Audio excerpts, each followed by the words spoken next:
All right, we're back.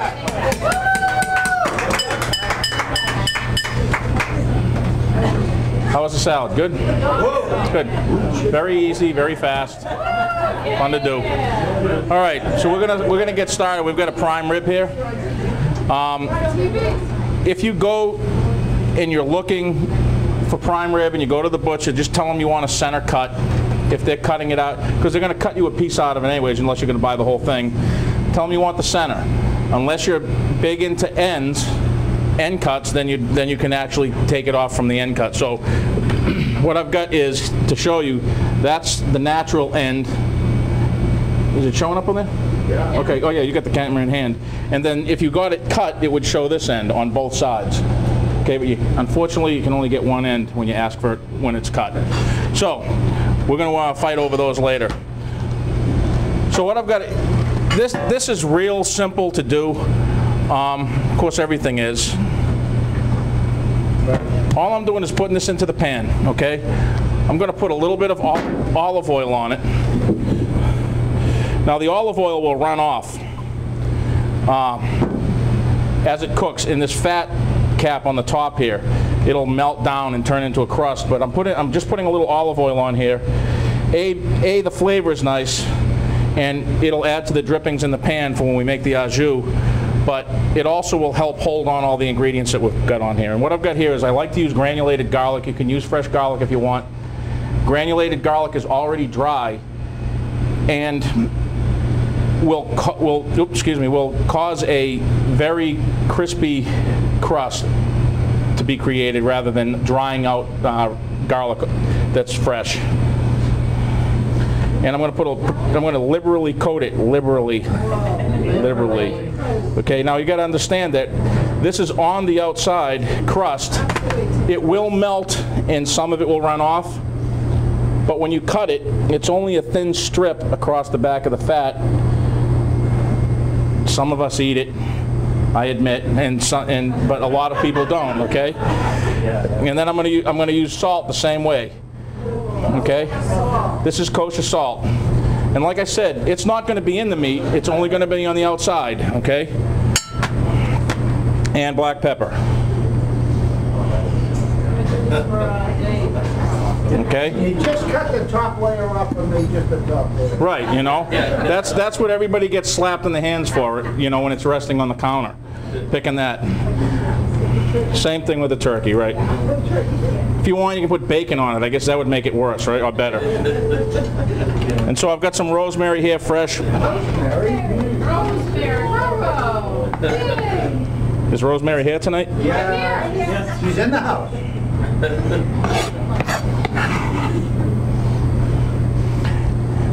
And so that's it. And so what I'm going to do is I'm going to take this and I'm going to throw it into the oven at about 300 degrees for about an hour and a half. Then I'm going to check it with a thermometer, which I don't have. Yes, I do. How many pounds? This many. I don't know. I'm going to say that's probably a 4 or 5 pound roast. Only 300 Yeah, you can do it at 6. You can do it at 200 too, and it just takes longer. But I like to crust the outside a little bit. When you check it at an hour and a half, you're going to take the thermometer and you're going to go all the way through it to the bottom. No way. Then you're going to pull it halfway back out. That's the center of the roast. That's what you're looking for. You're going to pull this at 120 to 125 degrees is rare.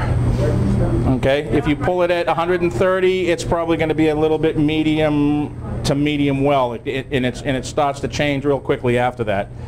The health department says 140 is rare, but it's not. It's well done. Okay, so 120, pull it at 120, and you're going to have rare. You can always cook it more. You can always cook it more, but you can't uncook it. Okay, so you're just going to keep going back and checking it. You'll see the same place. You can just kind of go in the same place and check it at the same. Just check the temperature as you go. All right. So we're going to get that going in the oven. Now, when it's about, we're gonna let that set when we take it out of the oven. We're gonna let it set for probably 15-20 minutes before we cut it. If If you don't let it set when you cut it, it just bleeds out. So you have to let it set on the counter, then you cut your roast, and it'll stay nice and rare and juicy. Everything will stay inside. We're going to serve that tonight with a baked potato. Okay? Again, we're going to do the same thing. I'm going to put some olive oil on here, on the baked potato. Okay? And I'm going to totally crust that over. Okay? Again, you're not going to want to eat the crust, but what this does is it makes the outside really crunchy and the inside stays really moist because it seals it up. That oil will seal the outside of the potato, crisp it like a French fry, and the inside will be ready. Okay? I'm going to rinse my hands off.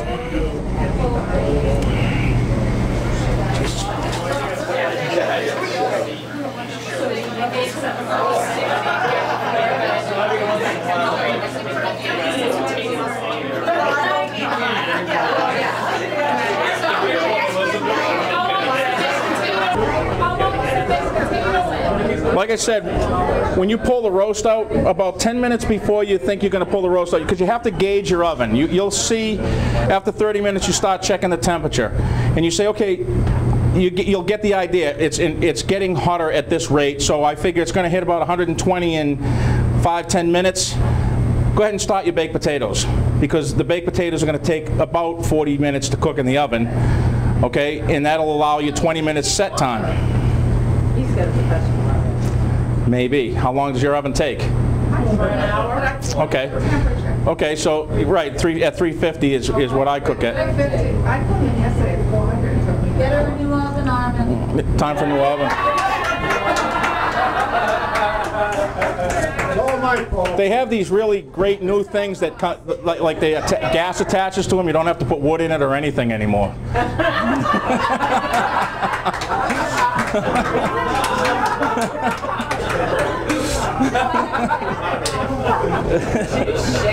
Okay, so your roast is on the counter. It's setting up, and you've got your potatoes in the oven cooking, and we're going to turn it into a surf and turf here. So I've got you just take some shrimp. I'm going to take some bacon, a little salt and pepper on the shrimp, and I'm going to roll these in bacon. Can't go wrong with bacon. Seems to be the theme tonight.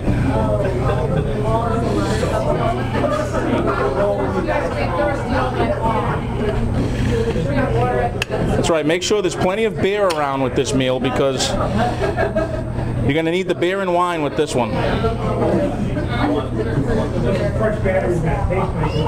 Okay, so this is it. I just wrapped it, a little salt and pepper, and I wrapped it in bacon. I'm not going to use a toothpick or anything. I'm not going to turn them or anything. I'm just going to throw them in the oven, and I'm going to cook this until the bacon starts to brown up. And if you like your bacon really crispy, leave it in longer. Some people don't like it as crispy, take it out. It's your call. So the shrimp Okay. only cooks before the bacon. It'll cook about the same amount of time. And then once the bacon, the shrimp will be done before the bacon. Absolutely, absolutely. So you won't overcook it, undercook it rather. All right, so you got the roast.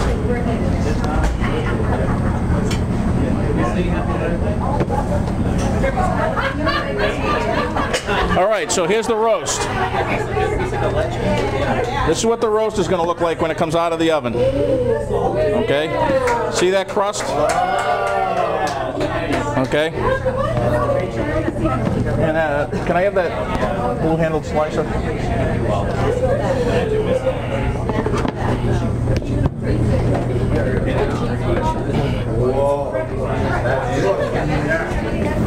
Thank you.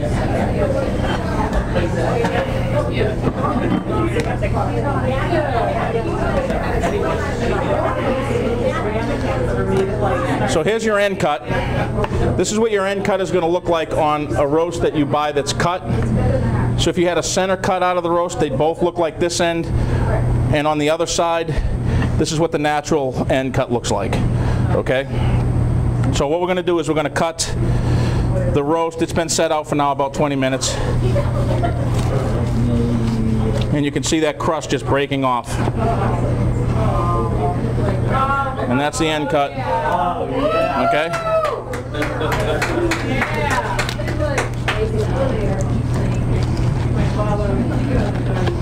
And as you get towards the center, it gets to be a little bit more rare.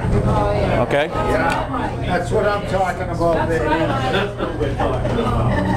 Okay? Baked potato. Yep. Can I have a small knife? Small one. Yeah, that works. So then the baked potato comes out. You can serve this baked potato with sour cream and chives or whatever, butter, whatever you like to. And I'm just going to cut a little Z pattern across the top here.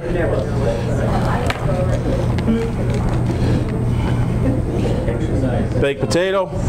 And we'll surf and turf it up with the shrimp. Oops. See, that didn't take long really at all. Could have stayed in a little bit longer. Okay. Okay. And then the drippings from the pan.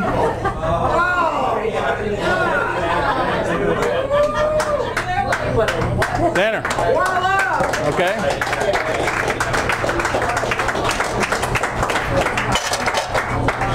Now let's see how long this takes to plate up.